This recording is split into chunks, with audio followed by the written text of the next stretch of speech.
I'm Jane at Inky Dog Studio. I'm a printmaker based in the UK and I'm going to show you how to make a lino cut print. It will be a little bit like this one, only not quite the same.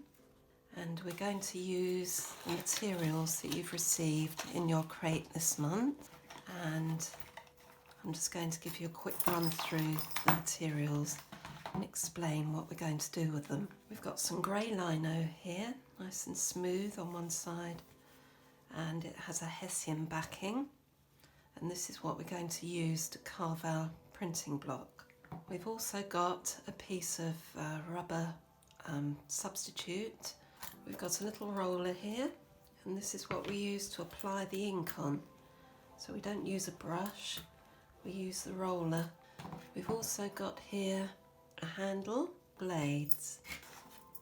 Got 4 of them, and they're all different sizes so that we can make different marks on the lino. A tube of printing ink, a piece of tracing paper and a pencil, a piece of printmaking paper, have a couple of Sharpie marker pens, and finally there are a couple of pieces of thick watercolour paper that you might like to use to take your test prints on. Before we start, we need to decide what we want to actually make a print of. Something ideally with lots of contrast, black and white, lots of black and white. This drawing would make a very nice print.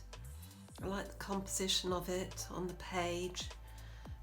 It includes a little bit of vegetation, some leaves, and I like the way the birds cropped off the edge, and I also like the bit of white space above. This is the image that I've decided on. In order to make the printing block, we've got to trace the drawing onto tracing paper and then transfer it onto the lino block. I'm going to just trace round the size of the lino block. What I don't want to do is just to trace the drawing onto the tracing block and then find that it doesn't fit properly onto the lino. I'm going to take some masking tape and I tear off a little piece of it and I just roll it into a little tube and then stick it down on the tracing paper. The only bit I'm going to crop off is just a bit more of his tail. And now I just stick down my little tubes of masking tape. So the tracing paper now, apart from being able to lift it up, you can't move it out of position. And this part is really important, so it is worth spending time if you want to get a good result.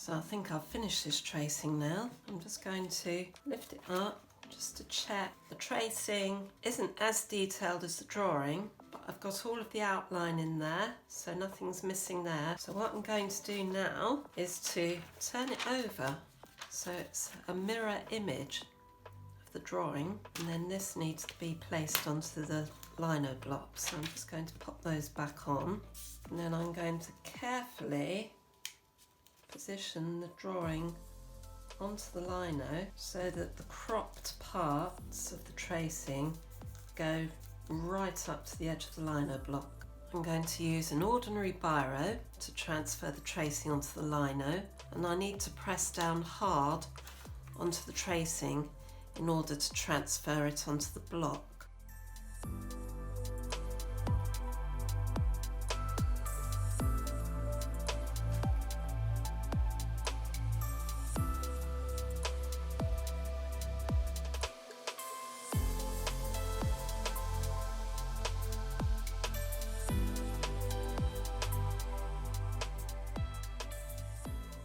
So now I've finished transferring the tracing into the lino block, so I can take my tracing paper off. I don't need that anymore, and also get rid of the little bits of masking tape.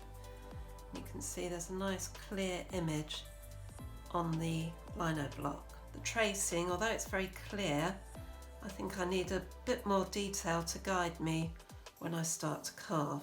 So I'm going to use the Sharpie marker pens. I'm going to start off with a fine one. I always start off with the most important part, which I think is the bird's eye.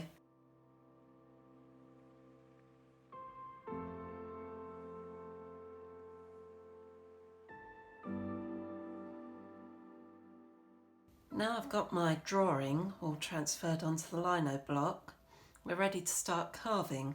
So we're going to use the tools that were included in your crate, and that is a handle for the tool to go in, and then you've got 4 different types of tools here that are included. They're different sizes and they will make different marks on your lino.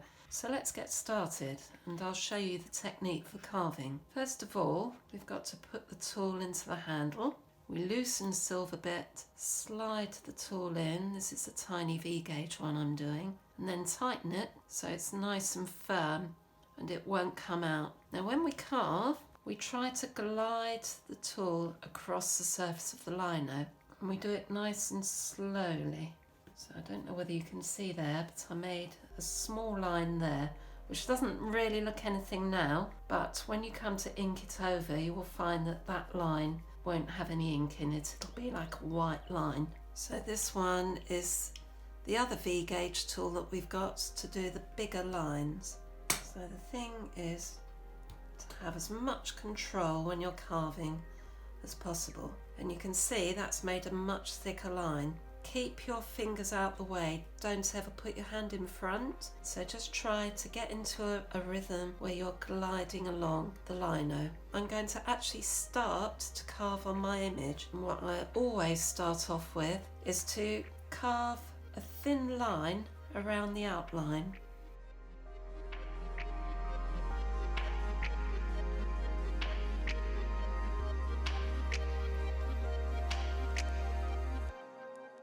You can't see it too well, but if I run my finger over it, I can feel that there's definitely a line there. And the other thing I'm going to do is just go around the eye. So I always like to get my eye carved out first. I'm really removing tiny chunks of lino here. With your drawing that you have on the lino, you know that all of the black parts of your drawing, the bits that you've blocked in with your Sharpie pen, those bits are left in. You do not carve out the black bits, but you carve out the grey bits that haven't been drawn on. Now I've managed to put the outline of the eye in, okay. Any other bits I'm going to carve away from the eye because I don't want my blade slipping and going across the eye, which would spoil it.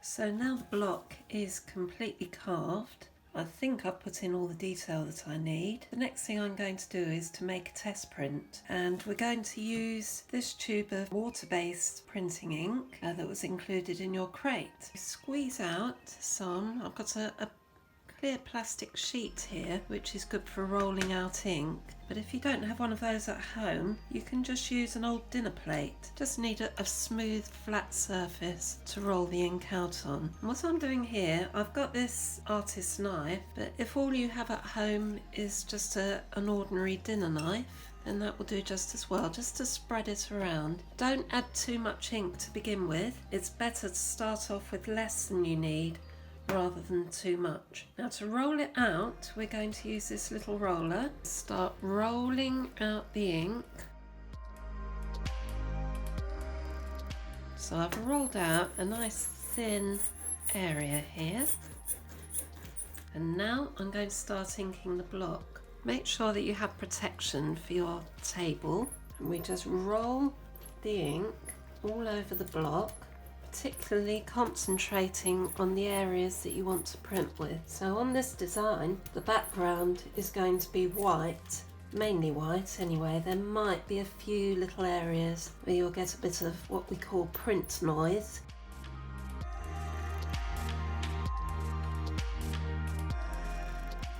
You need to make sure that there's enough ink to actually make a print. So I'm actually going to add a little more here, but making sure there's not too much.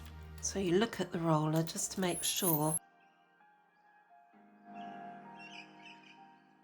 So now it's time to take our first test print. To do a test print, or indeed to do any print, without a printing press, because we're just going to be using an ordinary dessert spoon to hand burnish the print. So what I'm going to do is carefully drop the paper or place the paper down on the block without moving it. And I'm going to take my spoon and I'm going to hold the paper in position with one finger and firmly but gently start to rub the back of the spoon onto the block. And what you can do, just to see how you're getting on, is to make sure that the paper's staying in exactly the same spot, and you can lift it and have a little peep underneath. You can see that the print is coming out, but it still needs a bit more work on it.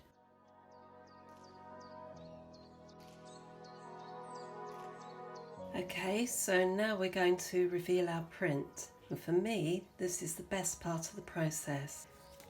So I'm going to carefully lift it off the block. You can see it emerging. A little bit messy on the paper, but this is only a test print. But you can see that is actually a nice test print. When we've made a test print that we're happy with, we're ready then to make the final print. So I'm going to repeat the process of inking up. Now if you do that all the time, you'll find that you've nothing to think about except thinking. So to make the final print, I'm going to use a Zircon paper, proper printmaking paper. I'm going to very carefully place it on top of the block without letting it move. And as before, we're going to hand burnish.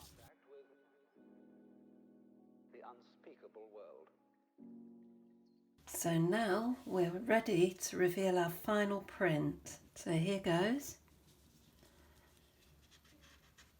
I'm going to lift it carefully off the block, and there you are. Now I think that's pretty good, really. Now finally, to add a finishing touch to our print, I'm going to add a spot of colour to the side of the bird, like I've got in my drawing. And to do this, I've used this soft lino substitute here, which is really easy to cut. I've cut a small stamp to fit the red area of my drawing, and to add the colour, I'm going to take one of the water-based markers that you had in your last month's crate, and using the wide end, and just covering that with the ink. I'm going to position it onto the print just about where the red is on the drawing, push it really, really hard, and then lift off. As you can see, we have a nice area of red colour on our print. Just a little bit patchy there, so what you can do is just to take your marker and just go over the bit that didn't quite come out.